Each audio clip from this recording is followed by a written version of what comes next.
Hello dear students, Kerala PSCയുടെ നിരവധി exams ഇനി വരാൻ പോകുന്നു. കമ്പനി ബോർഡ് ഏജൻസിൻ്റെ അടുത്ത സ്റ്റേറ്റ്സ് വരുന്നു, VFA എക്സാം വരുന്നു, ഡിഗ്രി ലെവൽ മെയിൻസ് വരുന്നു. അപ്പോൾ ഇനി കുറഞ്ഞ സമയം കൊണ്ട് മാക്സിമം സ്കോർ ചെയ്യാൻ വേണ്ടിയിട്ട് നിങ്ങൾ ഇനി ഒരു സ്മാർട്ട് വർക്കാണ് ചെയ്യേണ്ടത്. VFA എക്സാംസിന് പ്രിപ്പയർ ചെയ്യുന്നവർക്കായിട്ട് PSC എക്സാമിൻ്റെ ആപ്പിൽ നമ്മളൊരു ക്രാഷ് കോഴ്സ് സ്റ്റാർട്ട് ചെയ്തിട്ടുണ്ട്. ഇപ്പോൾ കമ്പനി ബോർഡ് ഏജൻസിന് വേണ്ടിയിട്ട് നമ്മളൊരു ക്രാഷ് കോഴ്സ് ചെയ്തിരുന്നു. അപ്പോൾ നമ്മുടെ ഒരു മെത്തേഡ് ഇപ്പോൾ കമ്പനി ബോർഡ് ഏജൻസിൻ്റെ ലാസ്റ്റ് എക്സാം കഴിഞ്ഞപ്പോൾ എനിക്ക് മനസ്സിലായത് ആ ഒരു മെത്തേഡ് കറക്റ്റായിട്ട് ഫോളോ ചെയ്താൽ നിങ്ങൾക്ക് എന്തായാലും എക്സാം ക്ലിയർ ചെയ്യാൻ പറ്റുന്ന രീതിയിലായിരുന്നു നമ്മുടെ ക്വസ്റ്റ്യൻസ് കണ്ടപ്പോൾ തോന്നിയത്. അപ്പോൾ അതുകൊണ്ട് തന്നെ നിങ്ങൾക്ക് ഞാൻ സജസ്റ്റ് ചെയ്ത് തരികയാണ്. ഇനിയിപ്പോൾ VFA പോലുള്ള എക്സാംസിന് പ്രിപ്പയർ ചെയ്യുമ്പോൾ നിങ്ങൾ ചെയ്യേണ്ടത് മുഴുവനും വാരി വലിച്ച് പഠിക്കുക എന്നുള്ളതല്ല, നിങ്ങൾ ഹോട്ട് ടോപ്പിക്സ് ഐഡൻറ്റിഫൈ ചെയ്യുക. ഏറ്റവും ഇമ്പോർട്ടൻ്റ് ആയിട്ട് നമുക്ക് വരാൻ സാധ്യതയുണ്ട് എന്നുള്ള ടോപ്പിക്സിനെ നമുക്ക് എങ്ങനെ ഐഡൻറ്റിഫൈ ചെയ്യാം? പ്രീവിയസ് ക്വസ്റ്റ്യൻ പേപ്പേഴ്സ് ഒക്കെ നോക്കിക്കൊണ്ട് റീസെൻ്റ്ലി നടന്ന ക്വസ്റ്റ്യൻ പേപ്പറൊക്കെ വെച്ചിട്ട് നമുക്ക് ഹോട്ട് ടോപ്പിക്സ് ഐഡൻറ്റിഫൈ ചെയ്യുക. ആ ടോപ്പിക്സ് ഒന്നും മിസ്സാക്കാതെ ഫുള്ളായിട്ട് പഠിക്കുക. പിന്നെ മാക്സിമം നിങ്ങൾ PYQs ചെയ്ത് നോക്കുക. പിന്നെ പഠിക്കുമ്പോൾ നല്ല തറവായിട്ട് വൃത്തിയായിട്ട് പഠിച്ചു പോകണം. പിന്നെ കറണ്ട് അഫെയർ ആണെങ്കിൽ നിങ്ങൾ സെലക്ട് ചെയ്ത് കറണ്ട് അഫെയർസിന് ഇമ്പോർട്ടൻസ് കൊടുത്ത് പഠിക്കുക.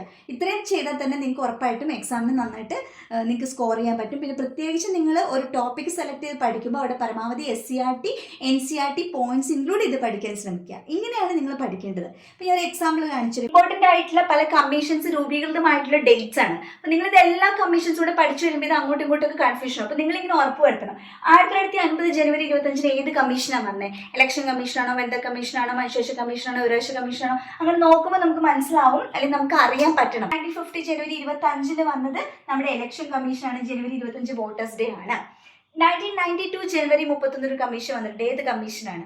1992 ജനുവരി 31 വുമൺ കമ്മീഷൻ, വനിതാ കമ്മീഷനാണ് വന്നിട്ടുള്ളത്. വനിത കഴിഞ്ഞിട്ട് തൊട്ടടുത്ത വർഷമാണ് മനുഷ്യൻ തന്നെ. മനുഷ്യാവകാശ കമ്മീഷൻ അപ്പോൾ ഏതാ? 1993. 1993 ഒക്ടോബർ 12 മനുഷ്യാവകാശ കമ്മീഷൻ വരുന്നത്, ഹ്യൂമൻ റൈറ്റ് കമ്മീഷൻ. ഈ സെയിം ഡേറ്റിൽ തന്നെയാണ് വിവരാവകാശ കമ്മീഷൻ വന്നിട്ടുള്ളത്, 2005 കേട്ടോ. വിവരാവകാശ കമ്മീഷൻ വന്നിട്ടുള്ളത് 2005. അപ്പം ഇതേപോലെ നമുക്ക് ഏത് കമ്മീഷൻ ചോദിച്ചാലും നമുക്ക് പറഞ്ഞെങ്കിൽ ഇതെല്ലാം കൂടെ നമ്മൾ കമ്പയർ ചെയ്ത് പഠിക്കണം. അപ്പം ഇങ്ങനെ ഒരു സ്റ്റഡിയാണ് നിങ്ങൾക്ക് ഏറ്റവും ഇമ്പോർട്ടൻ്റ് ആയിട്ട്. ഇതാണ് സ്മാർട്ട് വർക്ക് എന്ന് പറയുന്നത്. ഇങ്ങനെ നിങ്ങൾ പ്രിപ്പയർ ചെയ്യുക. PSC എക്സാമിൻ്റെ ആപ്പിലൂടെ VFAയുടെ ക്രാഷ് കോഴ്സിൽ ജോയിൻ ചെയ്യാൻ ആർക്കും താല്പര്യം ഉണ്ടെങ്കിൽ ഇവിടെ കൊടുത്തുള്ള വാട്സ്ആപ്പ് നമ്പറിൽ എന്നെ കോൺടാക്ട് ചെയ്യുക. ഡിഗ്രി ലെവൽ മെയിൻസിൻ്റെ ക്ലാസ് നമ്മൾ ഉടനെ സ്റ്റാർട്ട് ചെയ്യുന്നുണ്ടായിരിക്കും. കൂടുതൽ ഡീറ്റെയിൽസിന് വാട്സ്ആപ്പ് നമ്പറിൽ കോൺടാക്ട് ചെയ്യുക. ഞാനൊരു ചോദ്യം ചോദിച്ചാൽ എൻ്റെ ആൻസർ നിങ്ങൾ കമൻറ്റ് ചെയ്യണം. ഇതൊക്കെ ഞാൻ കേന്ദ്ര തലത്തിലാണ് പറഞ്ഞിരിക്കുന്നത്. നമ്മുടെ സംസ്ഥാനത്തെ വനിതാ കമ്മീഷൻ രൂപീകൃതമായിട്ടുള്ള ഇയർ നിങ്ങൾക്കൊന്ന് കമൻറ്റ് ചെയ്യാമോ?